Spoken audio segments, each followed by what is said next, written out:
When the guns of August 1914 opened fire, every major power expected everything would be over by Christmas. The generals planned for a short, decisive war of maneuver. Military doctrine remained wedded to the offensive, and pre-war theorists believed that victory would come not from superior tactics or even superior weaponry, but through superior will. And no one could even imagine just how wrong they were about to be, at the expense of millions of young soldiers' lives. You see, the technology of defensive warfare had advanced far beyond the technology of offensive warfare. Machine guns combined with rapid-firing artillery, when used with trenches and barbed wire, gave a decided advantage to the defense. When the Great War began, attacks were linear in nature and based on pre-war theories that didn't account for the machine gun. Each battalion advanced shoulder to shoulder with a screen of skirmishers out front. Once the main force made contact with the enemy, reserves were fed into the battle to fill gaps created by casualties. The advancing force was trying to suppress enemy fire and inflict enough casualties to make the opposition waver. Then, theoretically, a bayonet charge would deliver the final blow. And now, how do you think this looked like when a machine gun was on the other side of this mass of men bunched up together, advancing across open ground? The first months of war produced casualties on a scale that shocked everyone. In just the first couple of months as the Great War began, the warring sides collectively suffered over 3 million casualties. That quick, decisive war that would end by Christmas, as everyone talked about, couldn't have been further from the truth. Along with artillery, the machine guns had a huge part in this.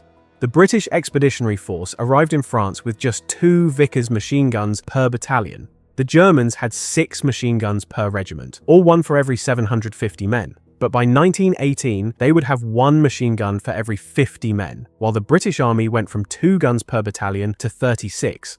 After the Battle of the Marne in September 1914, where combined casualties approached 500,000, the German armies retreated to the Aisne River and dug in on the high ground. Both sides then attempted to outflank each other to the north in what became known as the Race to the Sea.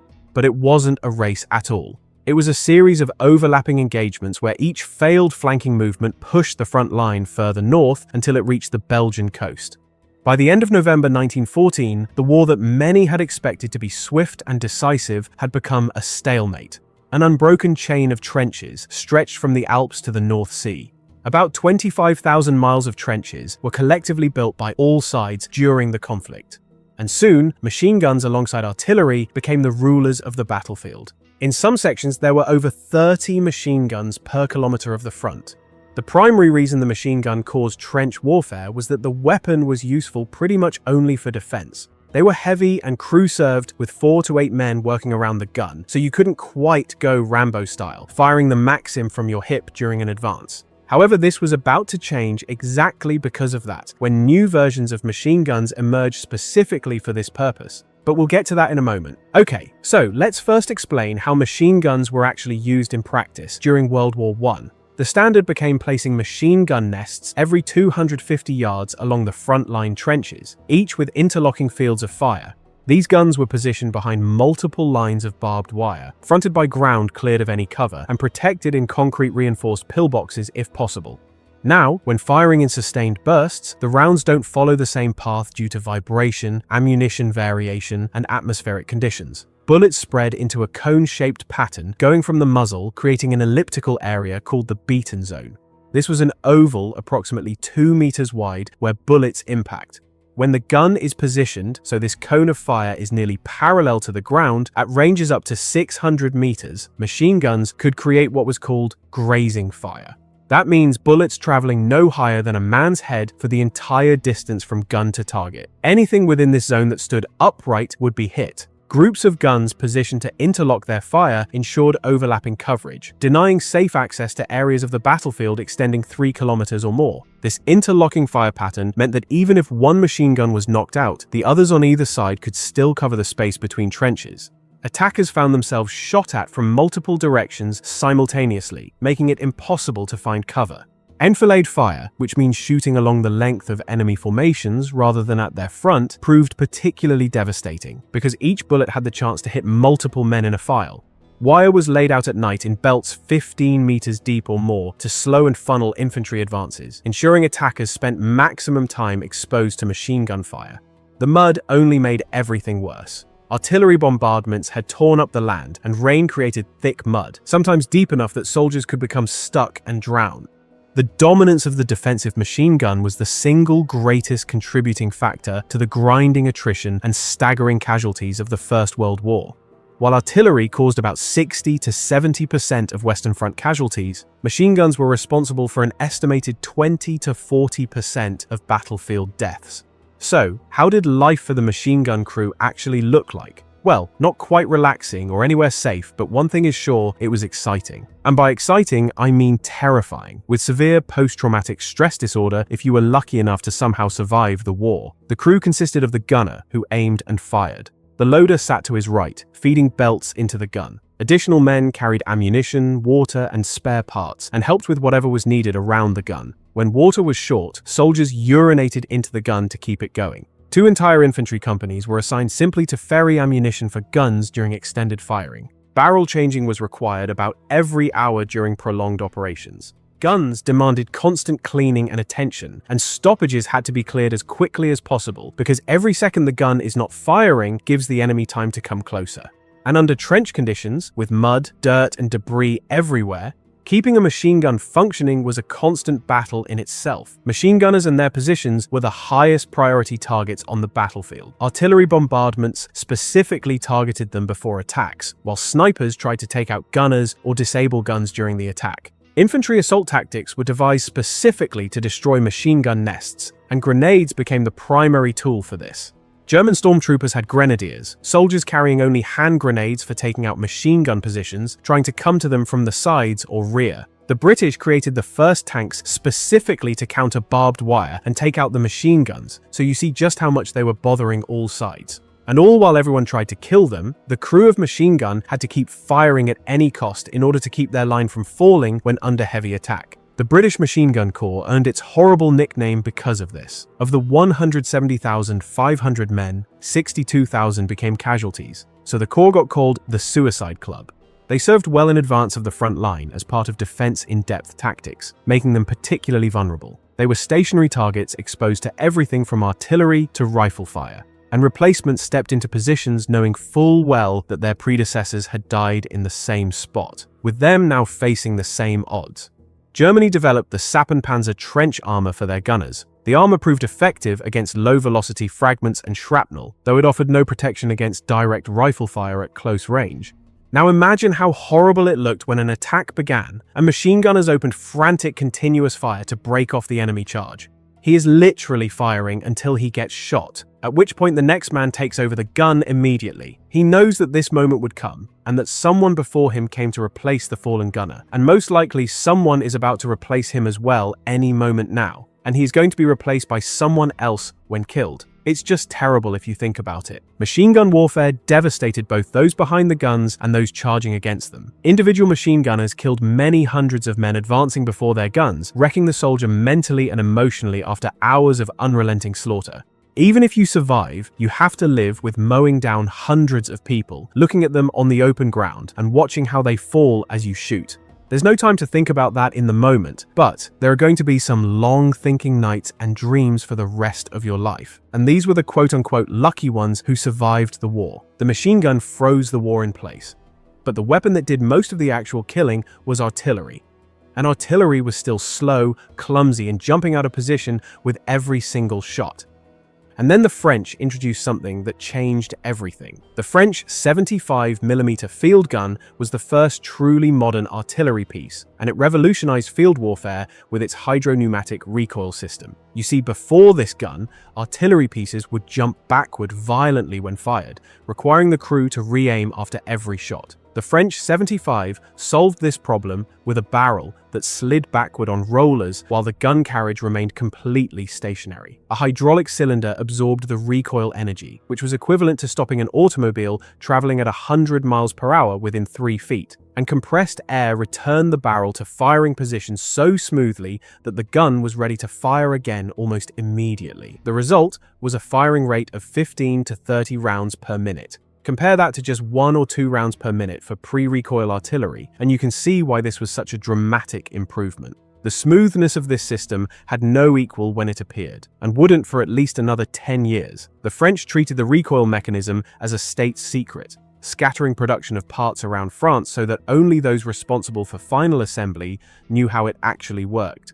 It made the main German field guns useless overnight, and when used in large numbers, the 75mm turned artillery from a support arm into the dominant battlefield killer. All the major powers in the world by this point were building up their own versions of modern artillery pieces, with Germany starting a frantic race to build better guns before the war. But here's what nobody fully appreciated at the time. No one had actually tested modern artillery in a real war. European warfare since Napoleon had seen only brief conflicts between professional armies. Everyone believed the next European war would be short and decisive, maybe a few weeks, a couple of months at most. This era would cost hundreds of thousands of lives in the failed offensives that pulled all sides into the deadlock of trench warfare never before seen in history. So, when the war began in August 1914, the Germans crossed the Belgian frontier heading for the city of Liege, gateway to Belgium. The city was protected by a ring of 12 fortresses built to withstand bombardment from 210mm guns,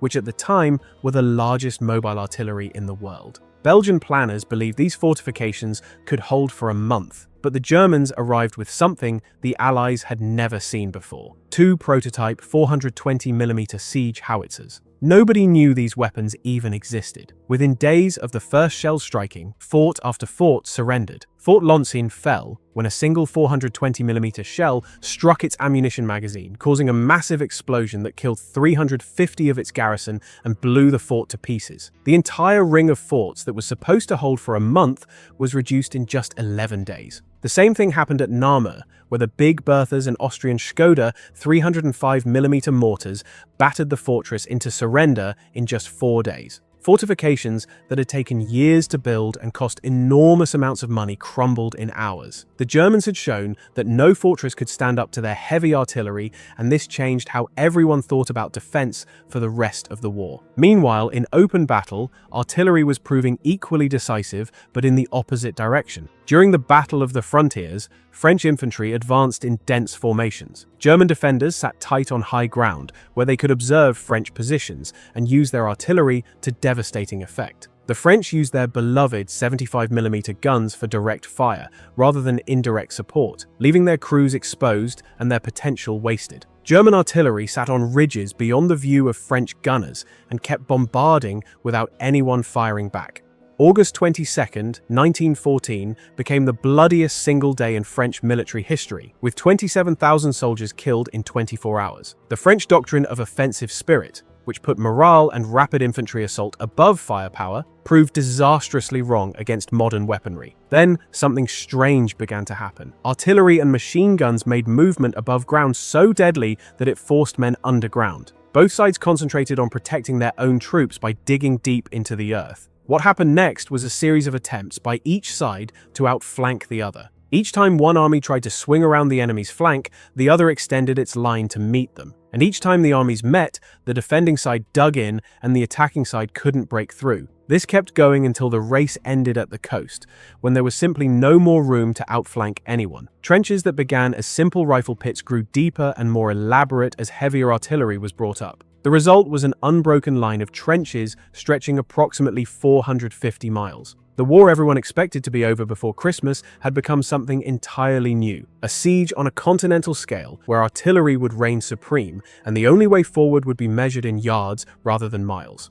Now, all of this firing revealed a problem nobody had anticipated. Pre-war ammunition stocks of about 1,000 to 1,500 rounds per gun were supposed to last approximately 6 months of fighting. Spoiler alert, they ran out in weeks. Quick-firing guns could fire 15 to 30 rounds per minute, meaning a single gun could exhaust an entire day's allotment in an hour of heavy action. Within weeks, every major power was rationing shells. British guns were limited to just a handful of shells per day, sometimes as few as 6. The shell crisis happened because armies were burning through ammunition far faster than anyone predicted. Stockpiles were full of the wrong ammunition type, and factories simply weren't ready for this kind of demand. So, what happened next was that entire economies transformed to feed the guns. France went from producing 20,000 rounds per day to 100,000 by 1915. Germany's monthly shell production grew over 30-fold by 1918. Britain's output went from 500,000 shells a year to over 70 million. And because men were busy fighting and dying at alarming rates in the trenches, by mid-war 80% of all British weapons and shells were being produced by women. These munitionettes worked 12-hour shifts with exposure to toxic chemicals, and hundreds of them died in accidents and from overexposure to toxic substances. The war had become an industrial contest as much as a military one. Now, going back to the trenches, let's take a look at how artillery actually worked in practice and why it transformed the whole war so much. First, the coordination between artillery and infantry was one of the biggest problems nobody could solve during the entire conflict. Telephone lines worked well enough in defensive situations, but during an attack, messengers were the only way to send and receive requests for fire support. And that sometimes took hours, assuming the messengers survived at all. The wire communications were constantly cut by shell fire, and radio was still new and unreliable on the battlefield. The result was that once the infantry went over the top, the artillery was essentially firing blind, unable to adapt to the actual situation on the ground. Forward observation officers were positioned in or near front-line trenches to observe where shells were landing and transmit corrections back to the guns using telephones when the wire was intact. But the farther an attack advanced, the more this system broke down, because the observer couldn't keep up while maintaining communication with his battery. Wire-laying parties had to work under fire constantly just to keep the lines working. Observation balloons were positioned miles behind the front, at altitudes often exceeding 3,000 feet. Able to see up to 11 miles with the best binoculars. These balloons were connected to ground by telephone for real-time corrections, but being filled with hydrogen, they were easy targets for enemy aircraft. Balloon observers were called balloonatics for serving in one of the war's most dangerous jobs. However, unlike the plane pilots of the time, they actually had parachutes, and in 116 American jumps, not a single one failed to open. Aircraft became the main way to gather information for artillery by 1918, using visual reconnaissance, aerial photography for mapping enemy positions, and wireless communication for real-time corrections. Pilots would fire smoke signals over targets for batteries to calculate range. But there was another war happening that most soldiers never saw: the deadly hunt between artillery batteries. Counter-battery fire was the war within the war, and many lives depended on it. The targets were the enemy's guns and the men serving them. But before enemy artillery could be attacked, you had to find it first. Their positioning behind the front lines meant that some creative solutions had to be developed. Sound ranging was one of the cleverest ideas of the war, developed primarily by British scientists. The method involved a network of listening posts equipped with microphones that recorded the strength and direction of sound waves when enemy guns fired. An arc of 6 or more microphone stations detected the low-frequency boom of enemy guns, and by measuring the tiny differences in when each station picked up the sound, they could work out the exact location of the gun. By 1918, several guns could be detected simultaneously within minutes of their first shot. The Germans had a much cruder system relying on individuals with stopwatches, which put them at a serious disadvantage. Flash spotting used the flash of the gun firing to figure out where enemy guns were. It became less useful after the Germans started using flashless powders in 1917, but sound ranging remained invaluable throughout the war.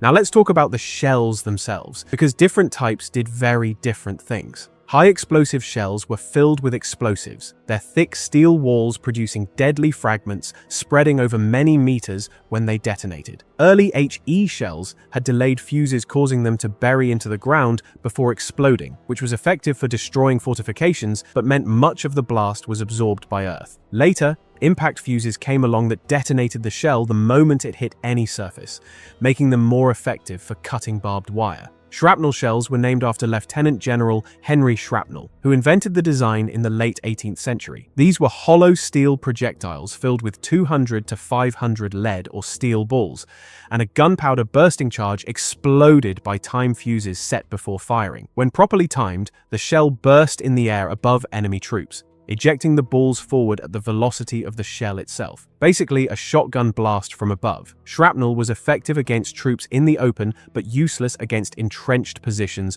or shelters. Gas shells represented a whole different category of horror. Star shells exploded at height, deploying a magnesium flare suspended from a small parachute to cast strong light on the nighttime battlefield for observing enemy movements. Smoke shells were employed with gas, and HE shells to blind enemy artillery spotters and machine gunners, particularly valuable during advances. The Germans Germans and Austrians also employed concrete-piercing shells with time-delay fuses for their super-heavy siege artillery, designed to punch through reinforced fortresses before exploding inside. But here's something that doesn't get talked about enough. Dud rates were a critical problem throughout the war. Estimates suggest 30% of shells fired in the Somme preliminary bombardment failed to explode. Problems included faulty fuses, quality control issues from rushed wartime production, and improper storage. At the Somme, the combination of mostly shrapnel shells, which were useless against dugouts, and the high dud rate meant German defenses remained largely intact despite the massive bombardment. We'll come back to the unexploded shells later,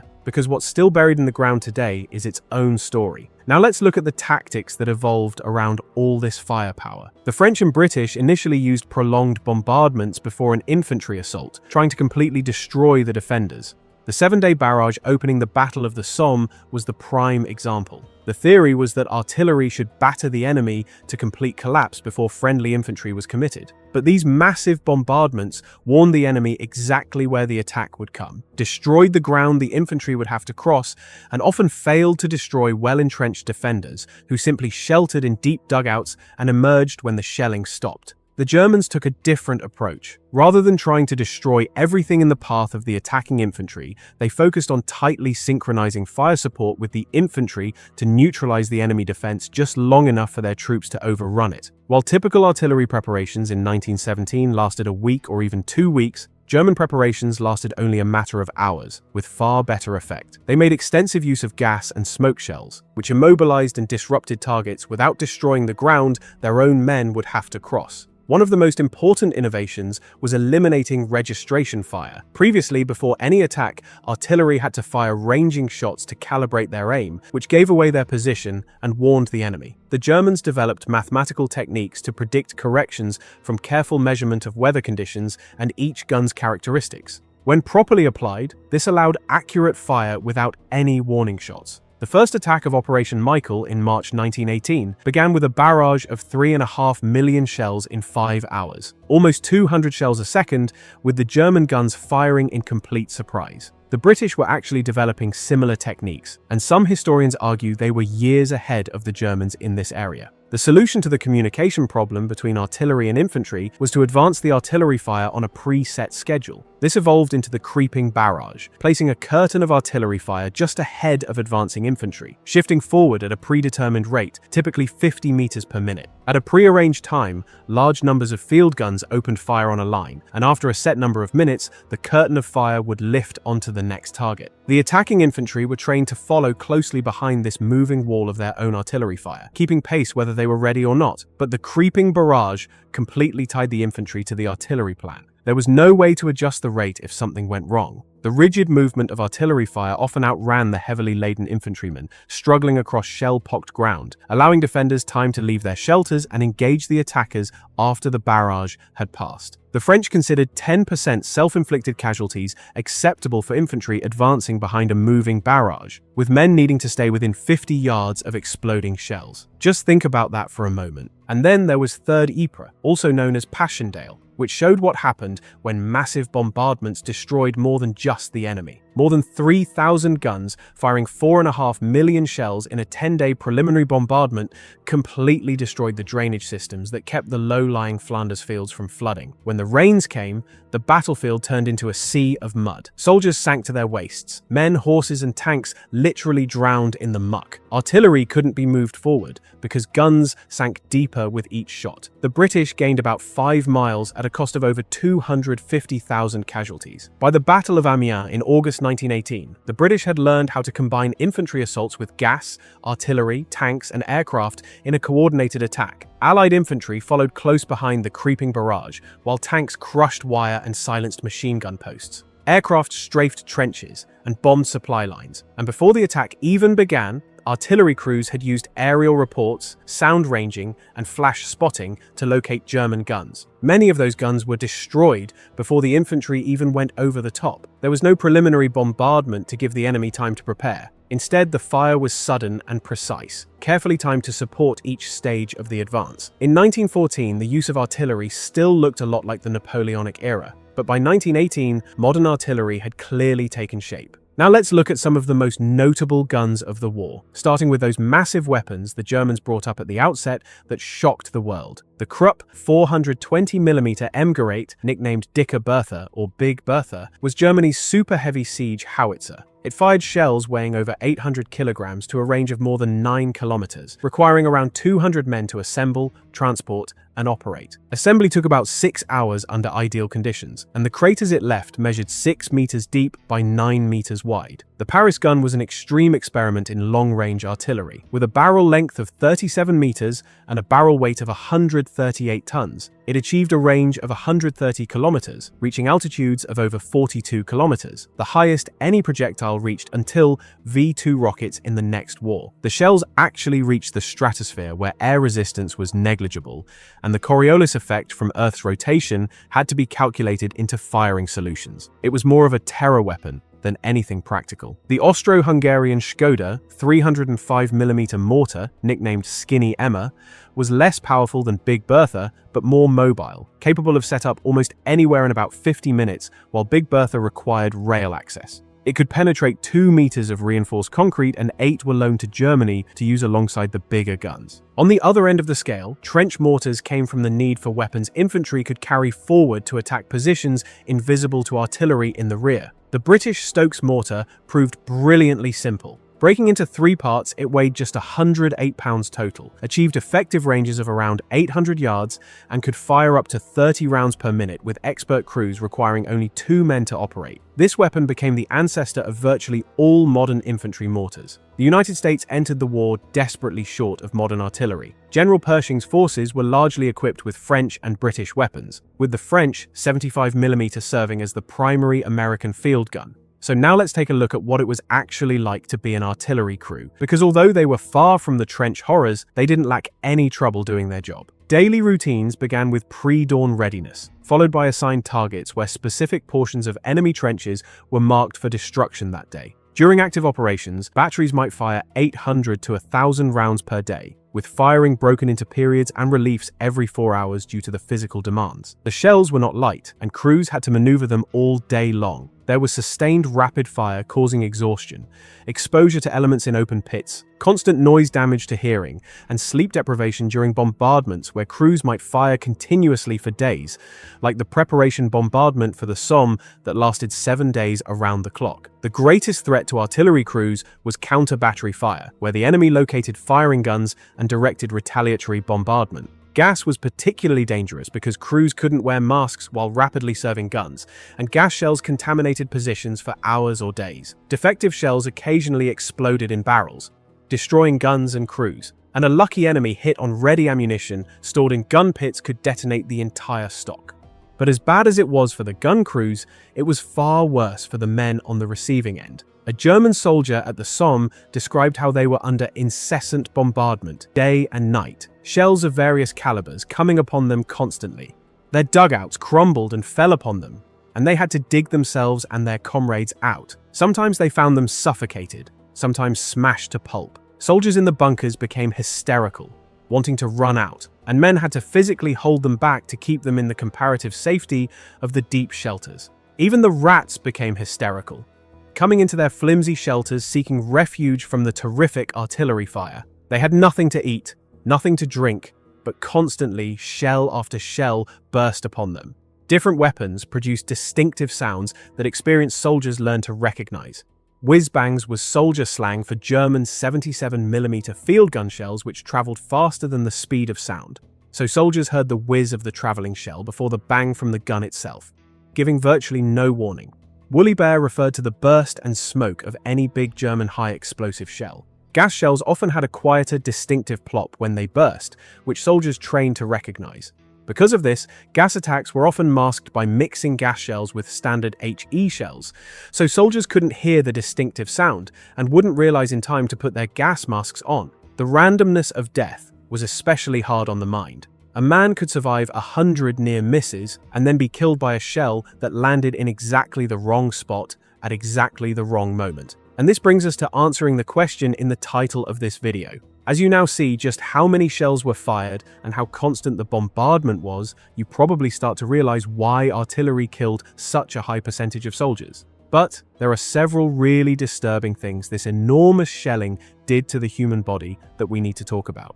First, the wounds were completely different than what would happen to a soldier shot by a bullet. 60 to 70% of all battlefield casualties in the First World War were caused by artillery. Shrapnel fragments severed and destroyed whole parts of the body and caused huge blood loss. Hot flying metal could tear through flesh to create twisted, ragged wounds or even rip faces off entirely. Soldiers died from blast alone, their lungs destroyed without an outward mark on their bodies. Burial alive was horrifyingly common, with explosions disinterring hastily buried bodies while burying other men alive. In 2018, archaeologists found remains of 21 German soldiers in a shelter who were buried alive when an Allied shell exploded above their tunnel. They were found in sitting positions on a bench or lying down, exactly where they'd been when the earth came down on them. Germany performed approximately 67,000 limb amputations during the war, Britain approximately 41,000. Limbs were amputated when shredded by shrapnel or when machine guns shattered bones beyond repair. Gas gangrene from bacteria living in the heavily manured agricultural soil of the Western Front produced toxins causing rapidly spreading tissue death, with amputation frequently the only option. The war brought a huge increase in facial injuries from trench warfare, where men peering over parapets were exposed to shrapnel. And even if you weren't hit directly, there was another common condition that affected over 250,000 men during the war: shell shock. Uncontrollable shaking, inability to speak, paralysis, nightmares, inability to sleep or walk, hysterical blindness, panic attacks. The term was coined in 1915 by a British medical officer. At first, doctors thought it came from physical injury to the nervous system from explosions, but it later became clear that men who had never been near a shell could be equally traumatized, simply from the prolonged terror of being under bombardment. During 1917, shell shock was entirely banned as a diagnosis in the British Army, and mentions were censored even in medical journals because the numbers had become too alarming. 40% of British casualties at the Somme were shell-shocked, creating an epidemic that nearly paralyzed the army. Treatment at the front included brief rest at stations, usually close enough to still hear artillery, some sleep, food, sedatives, and liberal use of rum. Not exactly what we'd call psychiatric care today. The next weapon made no sound and gave no warning. It simply drifted in with the wind. And before the war, every army in Europe had sworn they would never use it. The Germans were the first ones to actually consider using chlorine gas that they had as a byproduct from industry. But aside from the moral standpoint, there was actually a legal problem, because weapons that fired or dispersed toxic substances were banned. In the 1899 Hague Peace Conference, the major powers signed a declaration to, quote, abstain from the use of projectiles, the sole object of which is the diffusion of asphyxiating or deleterious gases. The 1907 Hague Convention repeated this ban. However, if you read this carefully as the Germans did, you would see the word projectiles. And if you think about it a bit, no one mentioned anything about using chemical weapons, only about their delivery method. So, the Germans realized this loophole in the conventions, and instead of firing gas shells, they would disperse the toxic chlorine gas simply by releasing it from cylinders and letting the wind blow it to the enemy lines. This way, they were technically not breaking the rules. On the evening of the 22nd of April 1915, Allied troops along the line in Flanders noticed something drifting toward them. It wasn't a bombardment, and it wasn't the usual smoke from artillery. It moved too slowly, and it carried an odd greenish color as the breeze pushed it forward from the German trenches. At first, some soldiers thought it was just a smokescreen for an infantry assault, but within moments they understood what this was. By that point, it was already too late. What they were watching was chlorine, released from over 5,000 cylinders the Germans had positioned in secret over the previous weeks while they waited for the perfect wind to release it. Once the valves opened, more than 160 tons of gas flowed out along a front roughly 4 miles long. Dense, sickly clouds rolled into trenches and dugouts, where the men inside had no protection because proper gas masks did not exist yet, as no one had expected such attacks. Some recognized the smell of bleach and realized what they were breathing in, but by that point the damage had already begun. We are going to show you the effects of chlorine on the human body in a bit, so you will understand it better. French captain Georges Lamour managed to contact his headquarters and shout that his trenches were overwhelmed before the line went silent. His message ended with him dying at his post. Soldiers stumbled out of their positions with grey skin and bulging eyes, grabbing their throats as they tried to escape the cloud. But most of them went only a short distance from their position before collapsing. In less than 10 minutes, an entire French and Algerian front line was erased as a fighting force. More than 1,000 men were killed outright, over 4,000 severely injured. A 4-mile gap opened in the Allied line, something that had simply never happened before on the Western Front. German infantry moved forward behind the cloud, with nothing more than gauze pads soaked in bicarbonate solution tied across their faces as protection that was supposed to keep the gas out. They had been told that the gas would clear the way and that they only had to follow.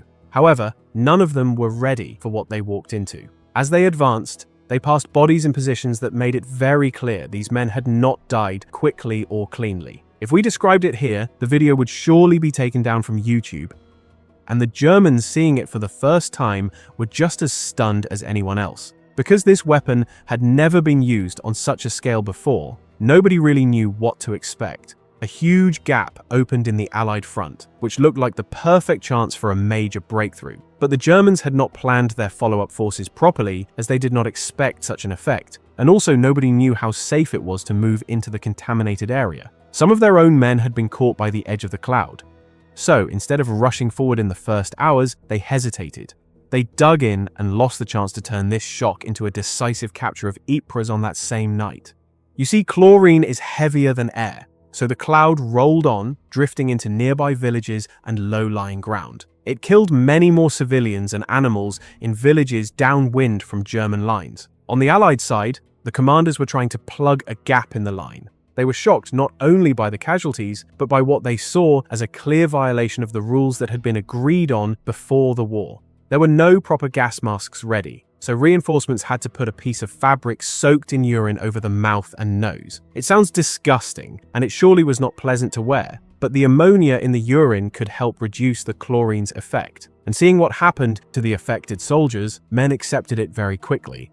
Before we move on to the even worse agents that followed quickly after the Germans broke the ice, let's first explain what chlorine itself did to the human body. When it was released from cylinders along the front, because it was heavier than air, it hugged the ground and slid down into shell holes, trenches, and dugouts. Chlorine is very reactive with water. When it comes into contact with moisture, it reacts and forms hydrochloric acid. Anywhere on your body that is naturally wet becomes a target. The eyes and the inside of the nose and throat become extremely irritated. It is basically as if someone spilled acid on you, but the lungs take the main hit.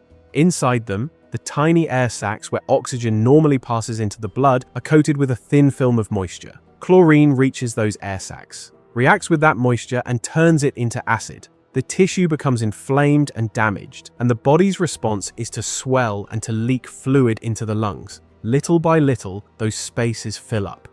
Now just pause for a moment and imagine that your lungs are getting filled with water from the inside, because that is exactly what is happening when chlorine gas is inhaled. The cause of death is actually drowning. Let that sink in. We really have to be careful with descriptions, but you get the idea and how that might look from the outside on an affected person. It leaves a strong impression on anyone who sees it happen. But that was just the first of the major chemical agents used in the war. And as bad as that sounds, chlorine was only the starting point. Once the Germans used gas, the barrier was gone. All the major armies began to work on new chemical weapons, and very soon, two even more frightening agents would join chlorine as the main tools of this new kind of warfare. In the days following the first gas attack, the Germans launched 3 more gas attacks in the same area, trying to force the line to break again. But the Canadians and British held their ground despite heavy losses. The Germans gained some territory, but the momentum soon faded, and the offensive stalled like every other major push on the Western Front. The British Army set up a dedicated gas warfare organization, and within a few months of Ypres, they were ready to try their first attempt at what was supposed to be a large-scale retaliation at the Battle of Liege on the 25th of September 1915. They chose the same delivery method as the Germans, as they did not yet have reliable gas shells. In the same fashion, they lined up thousands of cylinders filled with chlorine and planned to let the wind do the work. However, along parts of the front, the wind shifted and pushed the chlorine back over British positions. To make things worse, someone had issued the wrong valve keys for many of the cylinders, so many of them were not deployed, which was not a problem in itself. But when German artillery began firing at those positions, some cylinders were hit and burst among the British troops themselves. The army had issued crude smoke helmets with goggles, basically primitive hooded masks, but they were still unreliable protection. In the complete chaos of the attack, the British had actually killed more of their own men with chlorine than the Germans did. So, they learned how dangerous this new weapon was, and that this method was not the right solution. Because of this, they finally developed gas artillery shells that worked, and this soon became the main delivery method for gas on all sides.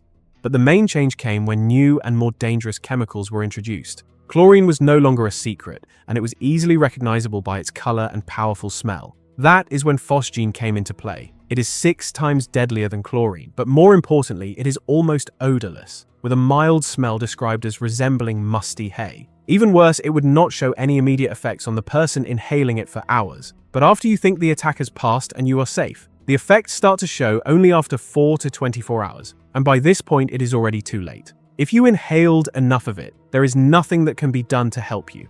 Phosgene became the main killing agent in World War I, responsible for about 80% of all gas casualties. So, how does it work?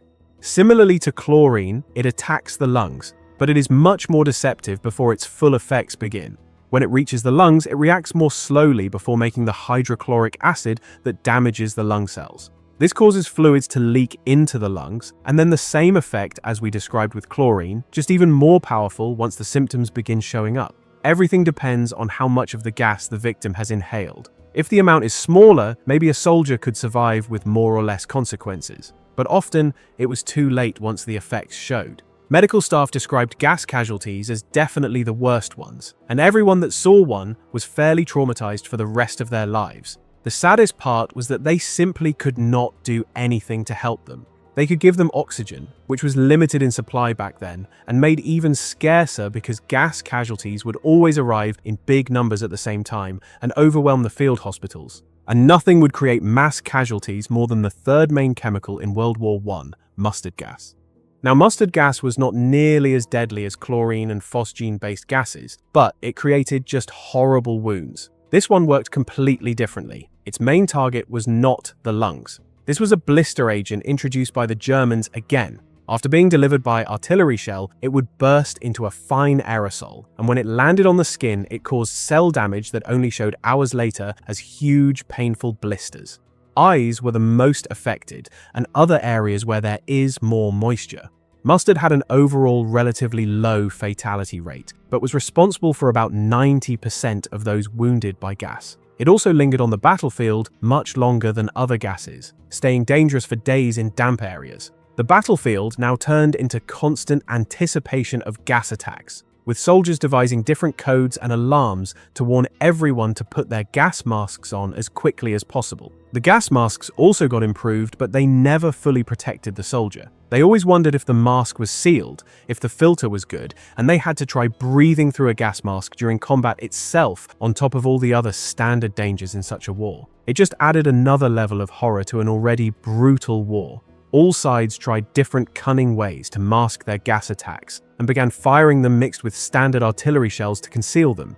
The thing was that gas shells did not have an explosive filler like regular shells. The thin casing inside was filled with liquid gas, while a small burster charge in the middle would detonate upon impact, but it was designed in a way to not destroy the chemicals, so the sound of it bursting was distinctive and easily recognizable for soldiers who had spent some time in the trenches. They would hear the shells bursting and raise the alarm for everyone to put on gas masks. So then they began delivering gas shells among the regular artillery barrage to cover them up. What was worst for the soldiers under attack was that dugouts that protected them from regular artillery made them the worst place to be in case of a gas attack. If you remember, we said that the chemicals used were heavier than air and would sink down into trenches and dugouts and gather there. So this meant you would have a dilemma whether you were going to risk being gassed or go out and be blown up. It is just unimaginable for us today, in our comfy homes, how terrible an experience thousands of soldiers went through not so long ago. And of course, millions of them did not survive it. or survived with consequences that made death perhaps an easier way out. Over the course of the war, all sides released about 125,000 tons of chemical agents combined, in about 39 formulations. But the chlorine, phosgene, and mustard variations were the main ones. They produced around 1.3 million casualties, about 100,000 of which died. Those who survived had various long-term consequences depending on how much they were exposed to chemical agents. By the end of the war, gas shells made up about 30% of all artillery shells used by all major powers. But listen to this. Because of tens of millions of gas shells fired out of an estimated 1.5 billion shells of all types that were used throughout the war, statistics show that roughly 13 million chemical munitions are still unexploded, buried in French and Belgian soil. Around 16 million acres of France had to be restricted because of this, and some areas are still heavily controlled even to this day. Every year, farmers still plow up tons of unexploded shells and other remnants of perhaps the worst war in our history, and quite a few people have been injured or killed this way. About 630 French personnel clearing ordnance have been killed since 1946, and many other civilians. Unlike explosives, gas shells are even more delicate to deal with because the gas is still very much alive inside. Corrosion of the shell or mishandling could leak it out and do the same thing it was intended to do to a World War I soldier. In the years after World War I and World War II, an enormous number of chemical munitions were dumped into the ocean as it was seen as the quickest and safest way to deal with them. But salt water corrodes the shells, and hundreds of thousands of tons of the agents we mentioned are just waiting to harm someone. For example, fishermen sometimes bring up mustard gas shells with their nets, and 91 fishermen were recorded injured by them, not to mention their effects on nature and animals. Already early in the war, one tactic came back from a completely different age. If you couldn't get through the enemy's line, you could always try going under it. And already in the first months of trench warfare, the Germans were the ones to throw the first underground punch and actually show how effective this tactic could be. In Flanders at Givenchy, they secretly dug tunnels under British lines and planted 10 small mines of about 50 kilos of explosives each, directly beneath an Indian brigade's trenches. Then, they simultaneously detonated all the mines and immediately followed with an infantry attack to exploit the shock from the explosion. The whole sector was overrun in mere minutes, and over 800 Indian soldiers were decimated in this surprise assault. Although not nearly close to a decisive blow in the war, this battle alerted and outright terrified Allied commanders to the new threat for which they had no solution, nor tunnelers of their own. Around the same time, the French had small-scale mining operations around the Somme, but still no one had anything close to what the Germans had at this point. However, this was about to change drastically. Almost immediately after the Germans used tunnels to defeat trenches for the first time, all sides began developing their tunneling tactics, and the game was on. Underground war quickly began and was split into two major purposes. Offensive mining, which meant digging a tunnel to the enemy position and planting an enormous amount of explosives, and counter-mining, which was preventing the other side from doing the same thing to you. But do you wonder what happens when enemy tunnels accidentally meet each other underground? You're going to see that as well. Now, British commanders requested specialist units that would counter enemy miners, and one idea quickly came to mind. Who would know better about tunneling than the soon-to-be infamous clay kickers, civilian miners who dug London's underground tunnels? If they could use their expertise, the Allies could form an elite corps of army sappers and finally solve the trench deadlock. As 1915 came, the British Army quickly formed its first 8 tunneling companies of the Royal Engineers. They were made from regular soldiers, newly enlisted coal miners, sewer diggers, and anyone who knew anything about digging tunnels, and had either an excess of bravery or a lack of knowledge about what they were getting into when they volunteered for this job. They needed them so urgently that some men were literally taken straight from the coal mines in Britain and delivered to the front line within days. Very soon, the British had expanded to over 30 tunneling companies with 21,000 tunnelers working on projects under the Western Front. Canada formed 3, while Australian and New Zealand companies arrived later at the peak of tunnel warfare. The French also developed their sappers, while the Germans and Austro-Hungarian armies were following close behind. Everything was set to transfer the combat underground, which would give it some really unique spice of horrors that you can't find in any other form of combat throughout history. Very soon after the forming of tunneling units, the British would test them on a large scale for the first time. Royal Engineers planted a series of 6 huge mines under the German-held Hill 60 near Ypres, a heavily defended position that couldn't be captured on the surface. When everything was set, all the mines were detonated in unison, followed by an immediate infantry charge. Hill 60, along with its unfortunate German defenders, was literally blown apart, and British infantry seized the cratered remains with ease. They would actually lose it in counterattacks soon after, but the sheer effectiveness in obliterating previously untouchable positions just pushed every nation into tunneling even more. And throughout 1915, underground warfare intensified across the Western Front. Now, although the British started after the Germans in this game, they quickly caught up and surpassed German techniques. You see, the British used the so-called clay kicking technique, whereas the Germans didn't know anything about this. Clay kicking was really effective in regions where the earth was made up of clay, like it was in Flanders, where the majority of tunnel warfare took place. The British would dig deeper than the Germans, first with a vertical tubed shaft, where steel cylinders would jack down through the soft quicksandy ground until they hit a deeper layer at around 30 meters where the blue clay was, which was much easier and safer to dig. Then they'd start tunneling horizontally towards the enemy side, digging at a slight upward angle so water would flow back and keep the digging point dry. This, however, came with the danger of gases accumulating in tunnels, but you'll hear more on that when describing how the tunnels really looked like. This technique gave the British several key advantages. A three-man team would work together. The kicker sat with his back against a wooden support and dug out the clay by kicking in a spade-like tool and slicing pieces of clay. The bagger would collect them, fill the bags, and pass them to a trammer, who would take them out of the mine and bring back support wood. This way digging was silent, as they wouldn't be hitting with pickaxes like the Germans did, and clay transferred sound much less than other types of soil, so they were much harder to detect by listening. It was also much faster.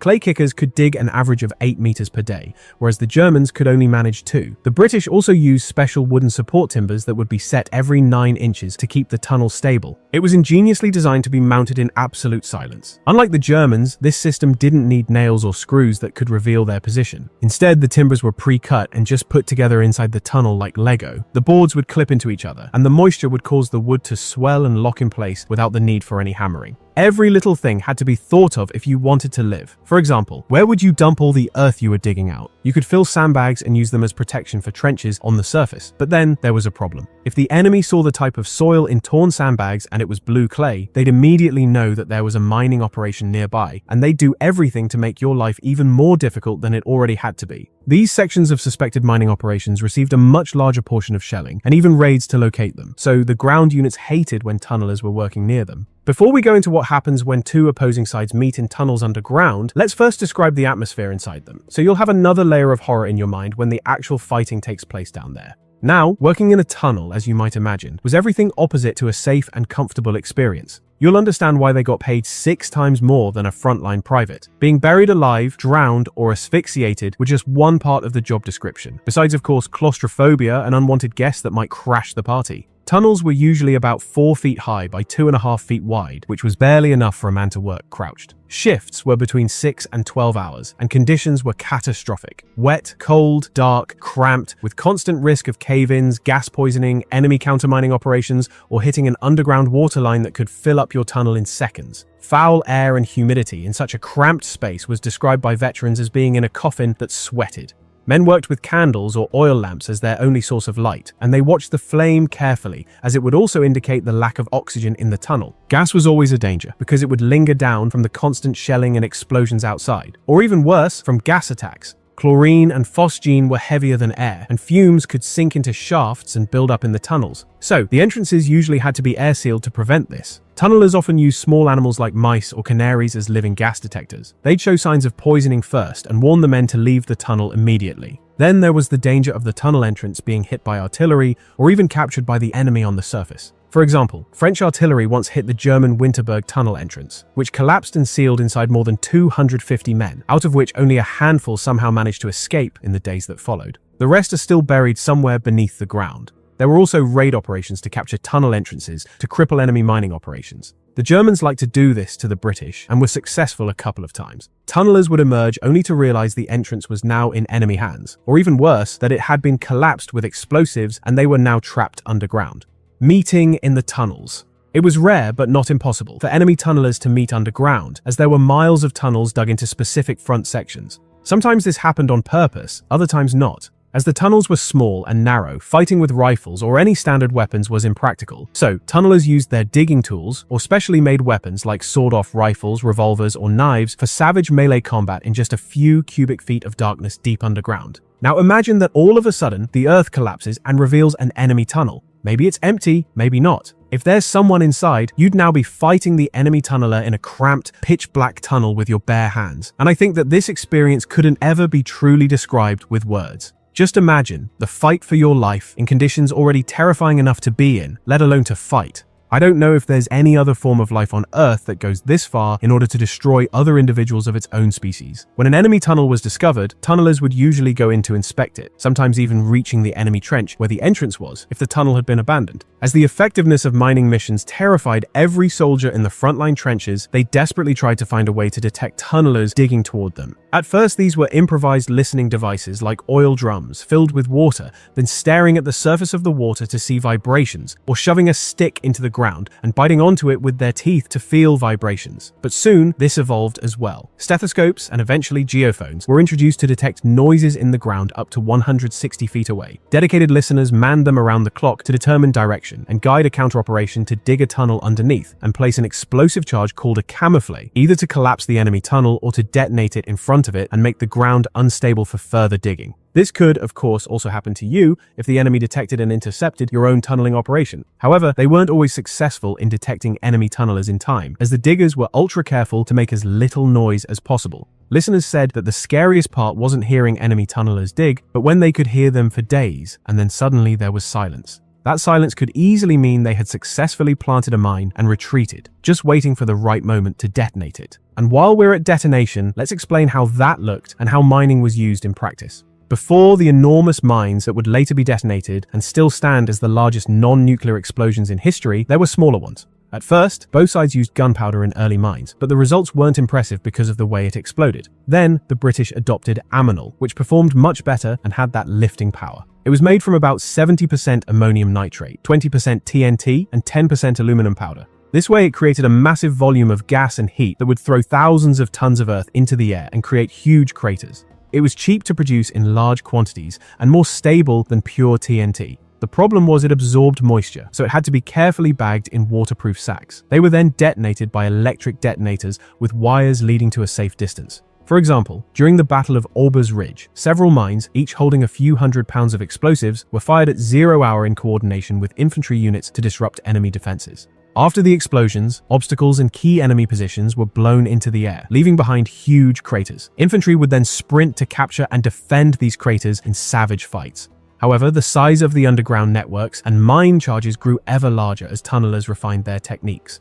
By 1916, underground warfare had reached new extremes of scale and ferocity. Tunnelers on both sides were now quite literally fighting a war beneath the war. The pinnacle of World War I tunnel warfare came in June 1917 at the Battle of Messines Ridge. These were heavily defended German positions that had been held firmly since 1914. For the planned offensive to be successful, this specific position had to go. However, the terrain strongly favored the Germans, and the Allies found out through many bloody and failed attempts to capture it that this wasn't going to be an easy job. So, after 18 months of secret preparation, 21 huge mines were planted by British and Commonwealth tunneling units beneath those untouchable German positions. They had actually prepared 26 mines, but some had to be abandoned after German countermining flooded them. Some tunnels ran for nearly 800 yards, and the combined length of tunnels dug for this operation was over 3 miles. All of this was done in absolute silence, avoiding German counter-sappers and navigating dangerous ground riddled with water pockets. The Germans knew mining operations were underway, but Allied tunnelers had gone deep underground into clay layers where they were much harder to detect. They even dug feint tunnels to deceive the Germans and hide the real ones deeper down. Across the front line, the total mine belt carried around 450 tons of explosives, all ready to be detonated. On June 7, 1917, at 3:10 a.m., within roughly 20 seconds, 19 mines erupted along a line of nearly 6 miles. The whole ridge was lifted hundreds of feet into the air and then came crashing back down. As the dust slowly settled, the enormous craters revealed what was left of the once impregnable German defenses. Thousands of defenders were simply gone, either blown from the face of the earth or entombed deep below it. Estimates range between 7,000 and 10,000 German soldiers killed in the detonations alone, many of them hiding in deep dugouts that had protected them from artillery bombardment. But nothing could protect them from this enormous set of explosions that literally changed the local geography. Infantry divisions then ran over the devastated landscape with almost no opposition from the other side, with surviving Germans either surrendering in complete disorientation or being overrun by Allied troops advancing under a creeping barrage. The operation was a success because of the close cooperation between ground and underground units, and the tight coordination with artillery to exploit the breaches the mines created and to correct the mistakes made earlier at the Somme. Some mines actually weren't detonated. One famous example exploded decades later in 1955, when lightning struck and triggered the charge, detonating in a Belgian field and killing a cow. Several more large mines remain underground to this day. Perhaps they are still waiting for the wrong spark in the wrong place to show us what they are capable of. But not even the biggest blast of the war could break the deadlock. Up on the surface, men were still climbing out of their trenches and walking into machine gun fire by the tens of thousands. So with these massive frontal assaults proving so catastrophically useless, another approach began to emerge. Small-scale raids, hit-and-run attacks at night, not designed to break through the line and hold territory, but simply to slip in, accomplish specific objectives, and slip back out again before the enemy could respond in force. There were some early experiments happening almost as soon as the trenches formed, but the tactic really came together with the Canadians. And you're about to hear why hand-to-hand combat in the First World War was much different and significantly more horrific than what soldiers had trained for. Before we explain the trench raiders, first take a look at the conditions in which they're about to be fighting and how their armament went back several centuries in history. Frontline trenches were typically about 7 feet deep and 6 feet wide, with 2 to 3 feet of sandbags on top. German trenches were often deeper, reaching 10 to 12 feet with timber or concrete supports, and all trenches were built in zigzag or jagged patterns on purpose. You see, if a trench ran straight, a single shell landing inside could explode down the entire length and kill everyone inside. The zigzag pattern meant a blast would be contained to just that one bay and a few unfortunate soldiers. But because of all those twists and turns, soldiers could typically see no more than about 30 feet ahead of them at any time. Now, in these cramped, twisting corridors, the infantry rifles that armies had spent decades making longer, with what were basically swords attached to them rather than bayonets, suddenly became the main problem. Bolt-action rifles that were designed for shooting at enemies 300 yards away were basically useless when fighting happened within arm's reach. Another problem was that bayonets would often get stuck in bodies. One Australian soldier described watching a fellow soldier who drove his bayonet through a German and then into a hardwood beam behind him, and he just couldn't pull it out. The bayonet had to be released from the rifle, leaving the German stuck there where the poor guy died. There were even cases where 2 soldiers were found dead, having stabbed each other with their bayonets at the exact same moment. Through these horrible situations, soldiers on both sides quickly figured out that a long rifle with a bayonet just wasn't the right tool for close-quarters battle. So, they reached for clubs, knives, and sharpened shovels, weapons that would have been perfectly familiar to their medieval ancestors. Trench clubs became the weapon of choice for night raids. They had some creative designs, like using the empty metal casings from Mills bombs fixed to wooden handles. Others took the handles from their entrenching tools and added weights, then drove hobnails all around the head. Some looked like morning stars from the Middle Ages, with those iron spikes. There were even clubs with flexible coils for extra striking power. So much about the modern way of fighting. Trench knives soon came in all kinds of varieties, but the most famous trench knife was definitely the American Mark I, with brass knuckles and spikes on them to stop an enemy from grabbing your knife hand. The bottom of the handle extended into what they called a skull crusher cap, so you can imagine how it worked. These knives were issued completely blackened to prevent any glinting in moonlight that might give away a raider's position. But among all these improvised weapons, the shovel proved to be the most effective of all. It was much better for striking because of its weight, and soldiers sharpened the edges so it would create a devastating effect on the human body wherever you hit someone. And unlike the bayonet, it wouldn't get stuck. Now, this return to medieval times went beyond just weapons. It extended to armor as well. The Germans first issued body armor. However, the steel breastplate weighed over 20 pounds, so they were only practical for sentries and machine gunners in stationary positions, not troops who had to run and fight in them. The Americans experimented quite a bit with the Brewster body shield, a 40-pound thing made of chrome nickel steel that could actually stop a rifle round. But it was everything but practical, so it was never used on the battlefield. Now that you understand why these medieval weapons came back, let's go into the raids and how they performed in practice. A handful of men crawling through the darkness could get past the machine guns that would have mowed down a mass assault. They didn't need to cut through barbed wire across an entire front, just find or make a single path through it. They didn't need to overrun a whole trench system, just get into a specific section, do what they came to do, and get out. And because they operated at night, without those massive artillery bombardments announcing their arrival, they could actually achieve surprise in a way that the big attacks never could. But this was only if everything went according to plan, which was rare. While all armies eventually developed trench raiding, the Canadians elevated it to an art form and became the experts in violent nighttime trips into enemy territory. The first major organized trench raid of the war happened on February 28, 1915, when 100 men of the Princess Patricia's Canadian Light Infantry attacked German positions near Ypres. They destroyed 30 yards of German trenches, while the raid cost 5 killed, 7 wounded, and 2 missing. Canadians made another big raid on Petit Du Farm, when 170 volunteers prepared for 10 days with scout patrols, training, and rehearsals. Artillery shelled the enemy wire beforehand, while raiders stripped off anything that could identify them if captured. At 2:30 in the morning on November 17th, they attacked. They achieved complete surprise because the German sentries had taken cover from the rain. In just 20 minutes, they killed around 30 Germans and captured 12 prisoners along with valuable intelligence, including new rubber gas masks. The casualties were only 1 man killed, and that was by accidental friendly fire, plus 1 slightly wounded.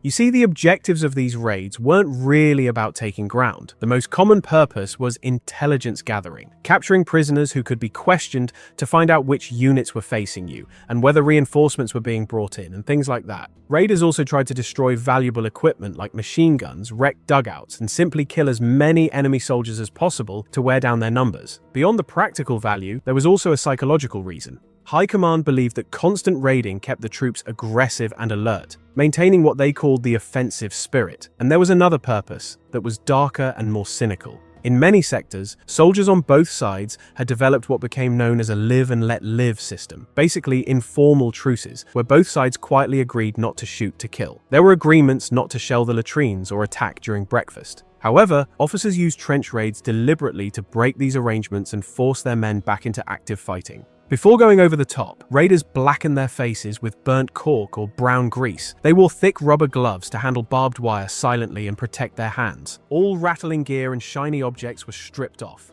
Raiders carried those weapons we mentioned optimized for close-up silent killing. Then, when silence no longer mattered, they used bombs and pistols, and operations were timed to a maximum of 20 minutes, so they could hopefully slip back before the enemy reinforcements would arrive. Now, actually carrying out a trench raid was an extremely dangerous and complicated business, and the raiders had a whole series of obstacles that could get them killed at any stage. The first challenge was simply crossing no man's land, which was usually several hundred yards across, though in some places it could be as narrow as 30 feet. The terrain itself was a nightmare of mud and shell craters, littered with debris, rotting corpses, and tangles of barbed wire. Raiders moved on their bellies, crawling forward inch by inch through the darkness. The great thing, as one soldier put it, was patience. If you went slow enough and kept on your belly, you couldn't be heard or seen. The wire was a major obstacle. Barbed wire was sometimes 30 feet wide and 5 or 6 feet tall, with multiple rows of iron stakes and strand upon strand of barbed wire. Some had empty tins hung on them that would rattle and give warning if anyone touched it. Wire-cutting parties would sometimes go out nights before the raid to cut paths, so the raiding party would spend less time in the open. At any moment during the crossing, raiders faced the terrifying possibility of illumination. Both sides used star shells, which were artillery rounds that burst at a certain height and lit up a magnesium flare hanging from a small parachute. When one went up, it blazed brightly for a minute or more, lighting up no man's land like midday sun. The Germans also used pistol flares that gave light for 10 or 15 seconds. The instant raiders saw a flare going up, they would freeze, not daring to move until the light died. Any movement caught in the glare would bring down machine gun fire immediately. One veteran explained that you had to keep your head down and your eyes closed because if you watched the light, your eyes would reflect it, and the enemy sentries looking into the darkness would spot you more easily. Then the next thing to take care of were the sentries. Both sides kept listening posts out in no man's land, in front of the main trench line, specifically to detect enemy parties. If they spotted anything suspicious, they would immediately raise the alarm, and the whole front would start firing into no man's land. So, raiders had to find these listening posts and either avoid or silence them. Standard practice was to creep slowly up on the sentries and then kill them as quietly as possible in the silence of the night. Enemy patrols were another danger. both sides sent men out into no man's land at night, so there was always a chance that a raiding party would run into an enemy patrol doing the same thing. These encounters could turn into desperate hand-to-hand battles in the shell holes and craters of no man's land. Raiders and patrols also learned that when the enemy wasn't firing any shots and wasn't sending up any flares, it meant that they also had a patrol out somewhere nearby. When two patrols of opposing sides accidentally met in no man's land, they sometimes let each other pass without fighting, because they both knew that if someone started shooting, the whole front section would open up and nobody was coming back to their line. So, sometimes they just let each other go their separate ways. Once the raiders actually reached the enemy trench and dropped inside, the brutal and up-close fighting began immediately. Every second spent in the enemy trench was another second for enemy soldiers in neighboring sections to grab their weapons and come running, so they had to make it count. They used the chaos and confusion, killed as many soldiers as they could, threw grenades into dugouts, destroyed equipment, and if possible, captured prisoners. Then the return journey was usually the most dangerous part of all. The raiders were now moving quickly, possibly dragging unwilling prisoners or wounded comrades through no man's land back to their lines. Machine guns and artillery could sweep across no man's land at any moment.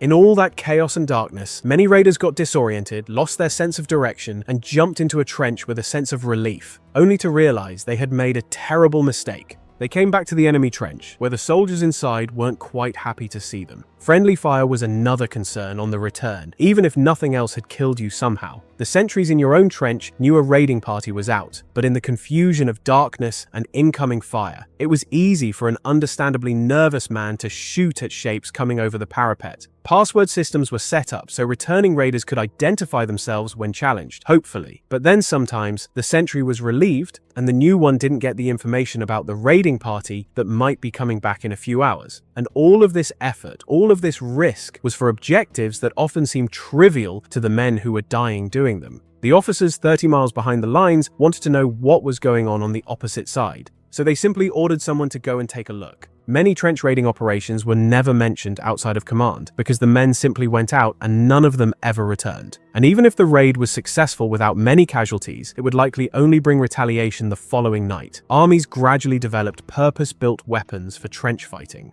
The pistol, which had previously been just a secondary weapon or something officers carried, became essential for raiding parties. The British Webley revolver worked well in mud, but it only held 6 rounds. The Colt M1911 was highly prized by the Americans, while the Germans had their Luger.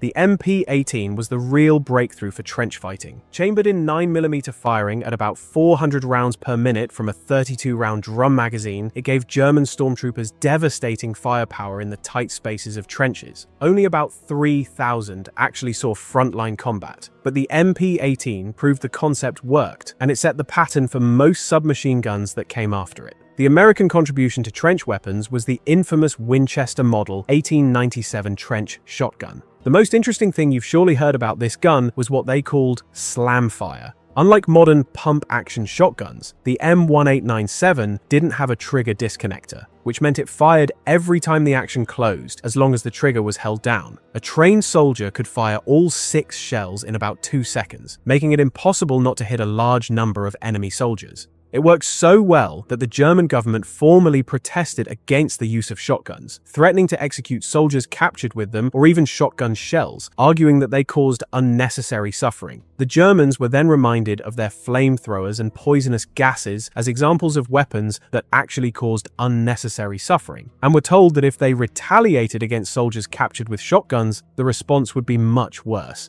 The close quarters killing in the trenches also forced armies to develop proper hand-to-hand combat training, and programs in jiu-jitsu, boxing, and wrestling were implemented on all sides. As the war ground on, both sides began to realize that small-scale raiding, while useful, would never win the war by itself. What was needed was a way to apply those same principles of speed, surprise, and close-quarters violence on a much larger scale. And that is exactly what the Germans set out to create. They created the first official stormtrooper unit with an idea that would change trench warfare and show the first reliable way to break the deadlock. Instead of attacking the whole width of the front, like every failed offensive before, stormtroopers would attack key points only. They would completely bypass strong points, leaving those for the follow-up waves to deal with and seep into the enemy's rear to overrun artillery batteries and command posts. The idea was to cut frontline troops off from their headquarters and supply depots, and the whole system would collapse from within.